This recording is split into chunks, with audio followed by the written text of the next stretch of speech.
Hello everyone, स्वागत है आपका सक्सेस माइंड क्लासेस में। आज हम जो है एसएससी के जो प्रीवियस क्वेश्चंस हैं जो बार बार रिपीट हुए हैं, आज हम इस वीडियो में देखेंगे। और ये जो वीडियो है आपके लिए काफ़ी हेल्पफुल है, क्योंकि जो आने वाले एग्जाम्स हैं उसमें से भी कुछ क्वेश्चन पूछे जा सकते हैं। तो आई होप दैट आपको ये वीडियो पसंद आएगी, और प्लीज़ जो है वीडियो को आप लाइक कीजिए, सब्सक्राइब कीजिए। चलिए स्टार्ट करते हैं हम। तो चलिए स्टार्ट करते हैं। तो फर्स्ट क्वेश्चन क्या है कि which constitutional amendment reduce the voting rights from 21 years to 18 year. तो ये कह रहा है कि कौन से संविधान के संशोधन में जो है, अगर वो जो वोटिंग राइट्स था हमारा, वो 21 साल से घटाकर 18 साल कर दिया गया था। तो ये कुछ ऑप्शंस है, जरा इसमें हम एक बार देख लेते हैं। तो हमें हर ऑप्शंस के बारे में पता होना चाहिए।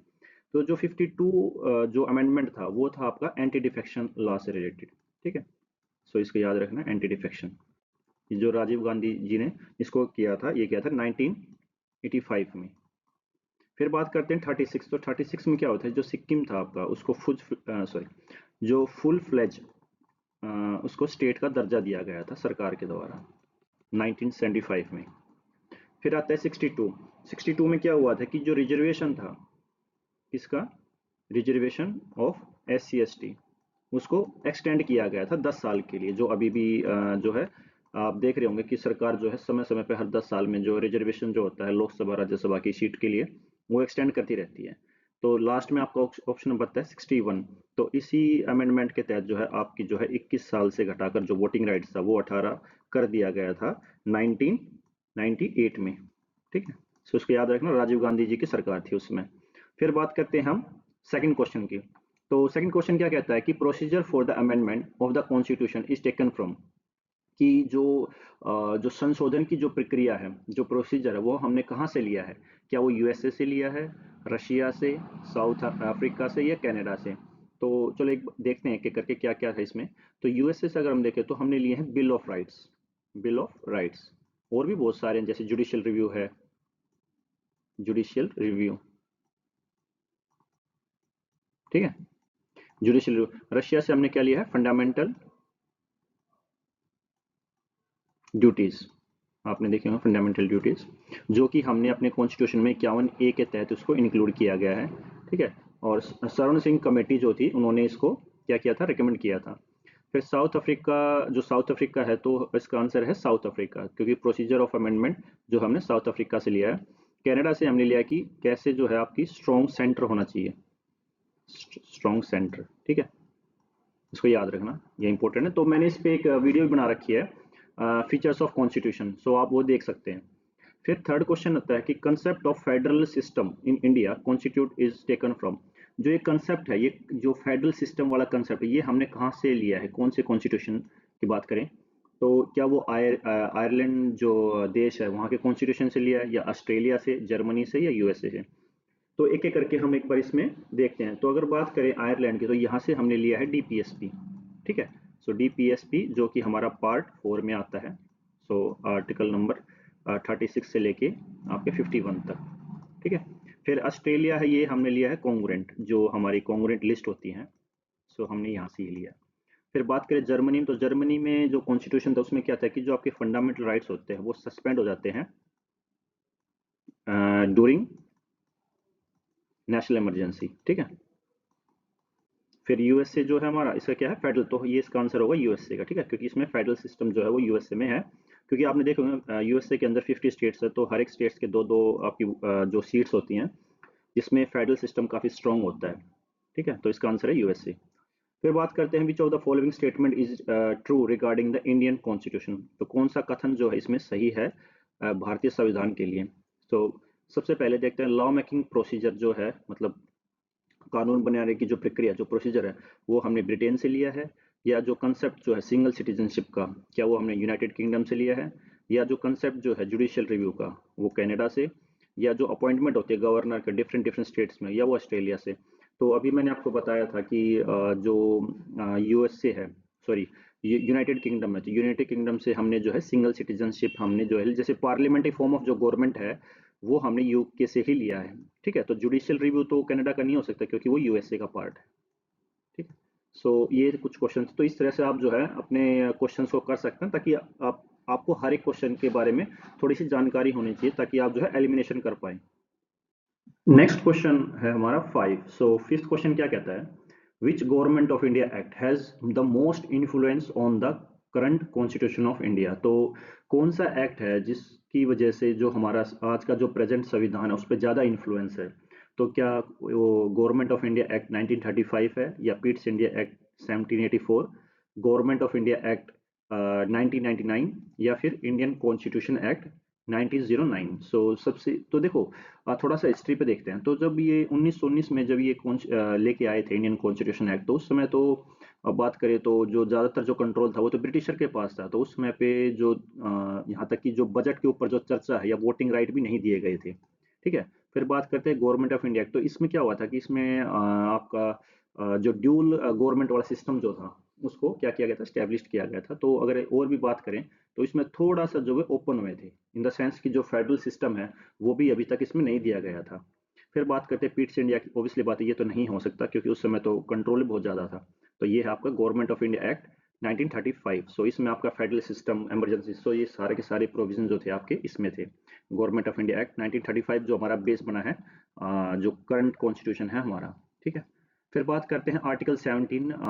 सो article 17 of the Indian constitution किससे रिलेट करता है? क्या वो prohibition of childrens labour, equality before the law, या prohibition of untouchability, abolition of title? तो एक एक करके ऑप्शन देखते हैं। तो अबोलिशन ऑफ टाइटल्स जो है वो है आपका आर्टिकल नंबर 18।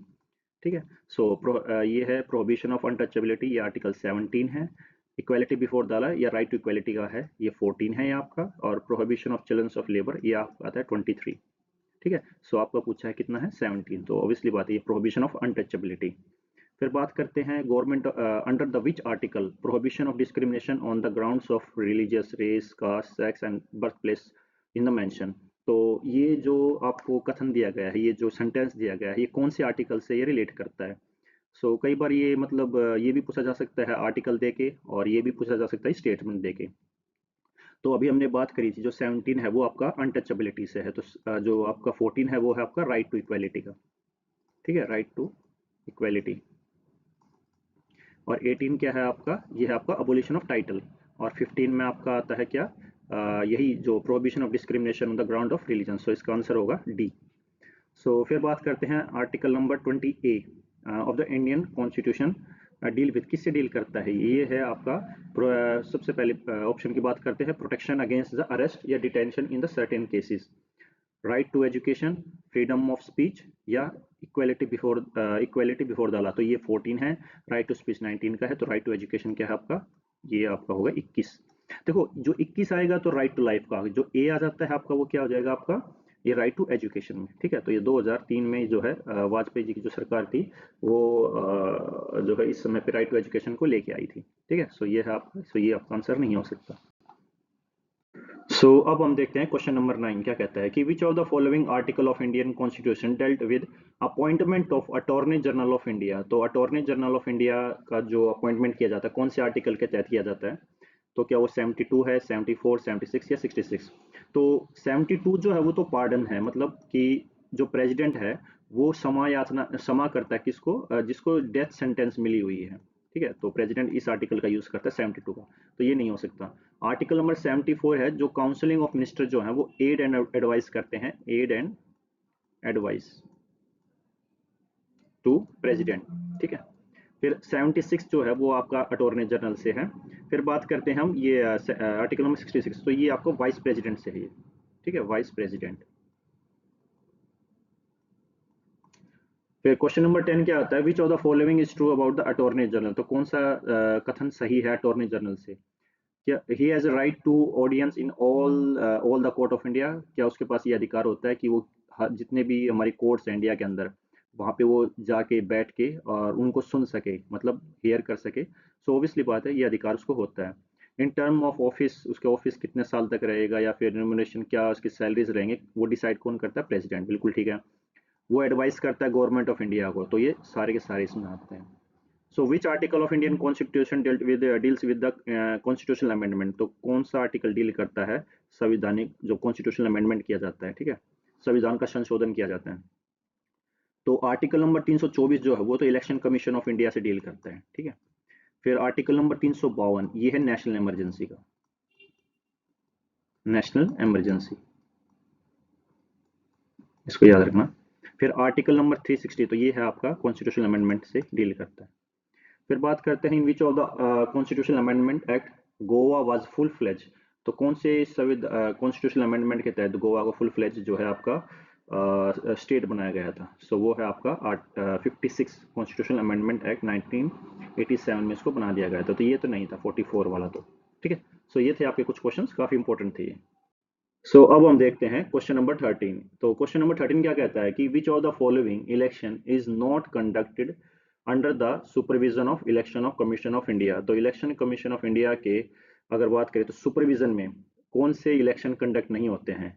तो सबसे पहले बात करते हैं ए, क्या क्वेश्चन जो ऑप्शन ए है, इलेक्शन क्या होते हैं, वाइस प्रेसिडेंट के होते हैं, बिल्कुल होते हैं। फिर इलेक्शन स्टेट लेजिस्लेचर के बिल्कुल होते हैं।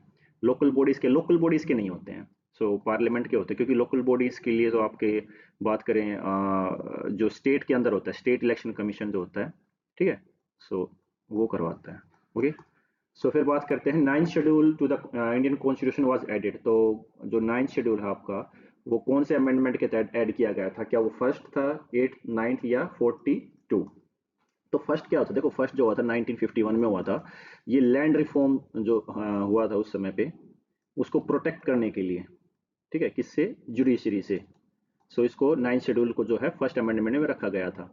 सो एट्थ में क्या हुआ था कि एट्थ में जो एससी और एसटी जो रिजर्वेशन होता है उसको एक्सटेंड किया गया था और 10 साल के लिए, 1960 में तो हुआ था, तो 1970 तक किया गया था। फिर बात करते हैं नाइन्थ शेड्यूल में। तो नाइन्थ शेड्यूल में क्या हुआ था कि कुछ जो टेरिटरी थी हमारी, ठीक है, जो टेरिटरी थी वो ट्रांसफर की गई थी पाकिस्तान को, ठीक है। मतलब कुछ एग्रीमेंट हुआ था इनके बीच में, इंडिया और पाकिस्तान के बीच में। सो टेरिटरी को लेकर वो ट्रांसफर हुआ था। फिर ये 42 आपको पता है कि 1976 में ये हुआ था। तो इसका आंसर है फर्स्ट। फिर बात करते हैं advocate general of state is appointed for the period. कितने साल के लिए किया जाता है एडवोकेट जनरल जो स्टेट में होता है। एक अटॉर्नी जनरल होता है, वो आपका यूनियन में होता है, ठीक है। और ये एडवोकेट जो होते हैं ये स्टेट में होते हैं। क्या वो 5 साल के लिए होता है, 6 साल के लिए, या डिसाइड किया जाता है प्रेसिडेंट के लिए, या टेन्योर फिक्स होता नहीं। इसका आंसर है ये फिक्स होता ही नहीं है, क्योंकि ये गवर्नर जो होता है हमारे, वो उसको अपॉइंट करते हैं। ये प्लेजर ऑफ गवर्नमेंट पे ये डिपेंड करता है, जब तक सरकार रहती है जब तक ये रहते हैं, ठीक है। फिर बात करते हैं advocate general of state submitted is resignation. तो रेजिग्नेशन किसको देता है, chief justice of high court, या गवर्नर रिस्पेक्टिव स्टेट, या प्रेसिडेंट, या फिर चीफ जस्टिस। तो वो गवर्नर को देता है। इसको याद रखना, काफी इंपॉर्टेंट है ये आपकी। सो अब हम देखते हैं क्वेश्चन नंबर 17 क्या कहता है कि विच article of the Indian constitution has provision finance commission in India. तो जो फाइनेंस कमीशन जो हमारा है, वो कौन से आर्टिकल से डील करता है। तो क्या वो आर्टिकल नंबर 275 है, या 280, या 265, या 360। तो जो 360 है वो तो आपका है नेशनल इमरजेंसी, वो भी फाइनेंशियल पे, फाइनेंस, ठीक है। फिर 265 जो है वो डील करता है कि आपके पास नो टैक्स, मतलब कोई भी कर जो है वो ना लगाया जाए बिना, विदाउट अनअप्रोप्रिएट अथॉरिटी के, ठीक है, मतलब कि सिर्फ पार्लियामेंट ही लगाए उसको। फिर आर्टिकल 280 जो है ये आपका फाइनेंस कमीशन से रिलेट करता है। फिर आते हैं आर्टिकल 275। तो ये कहता है कि जो ग्रांट इन एड दी जाती है स्टेट्स को, इससे कंसोलिडेट फंड ऑफ इंडिया, ठीक है। सो ये है हमारा। फिर आते हैं हम question number 18। So which of the, so इसका आंसर था हमारा बी, सो 280।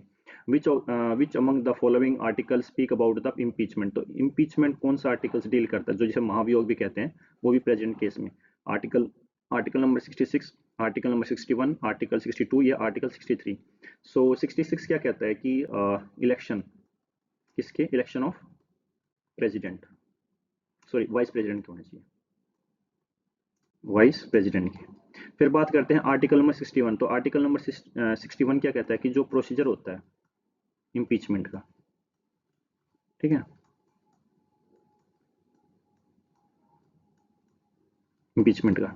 फिर आर्टिकल नंबर 62 क्या करता है कि जो अगर वैकेंसी जो है, वैकेंसी या जो अगर बात करें सीट प्रेसिडेंट की, अगर वो वैकेंट हो गई है तो उसको फिल किया जाए, ठीक है, थ्रू इलेक्शन। फिर आर्टिकल नंबर 63 क्या कहता है कि एक वाइस प्रेसिडेंट की पोस्ट होनी चाहिए, ठीक है, वाइस प्रेसिडेंट आपके पास होना चाहिए, जैसे कि आपका यूएसए में है। सो ये थे आपके थोड़ा राइटिंग हो सकता है, पर आप सिर्फ मैं बता रहा हूँ जो आर्टिकल्स के बारे में, आप उस पर थोड़ा सा ध्यान दीजिए ना। फिर idea of justice in the preamble of constitution India has board, तो हमने जो आइडिया ऑफ जस्टिस है वो कहाँ से बोरो किया है? क्या वो रशियन रिवोल्यूशन से? तो यहाँ पे कॉन्स्टिट्यूशन आना चाहिए, रिवोल्यूशन गलत लिखा गया। सो रशियन रिवोल्यूशन या फ्रेंच रिवोल्यूशन, अमेरिकन रिवोल्यूशन या जापानीज? सो एक एक करके बात करते हैं। सो जापानीज जो था वहां से हमने लिया है procedure, procedure established by law, ठीक है। फिर बात करते हैं अमेरिकन, तो अमेरिकन में हमने देखा ना फंडामेंटल राइट्स जो थे हमारे, और इंडिपेंडेंट जुडिशरी।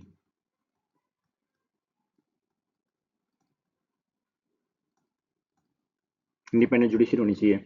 जो फ्रेंच रिवोल्यूशन है हमारा, तो फ्रेंच रिवोल्यूशन में हमने क्या लिया था हमारा? हमारा ये था कि रिपब्लिक, और इसके अलावा जो आइडियाज जो होते हैं हमारे, आइडिया ऑफ जस्टिस, सोशल मतलब सोशली या इकोनॉमिकली, ठीक है। ये हमने फ्रेंच से लिया। तो रशियन से तो हमने लिया था क्या? फंडामेंटल ड्यूटीज, जो आपको पता होंगी।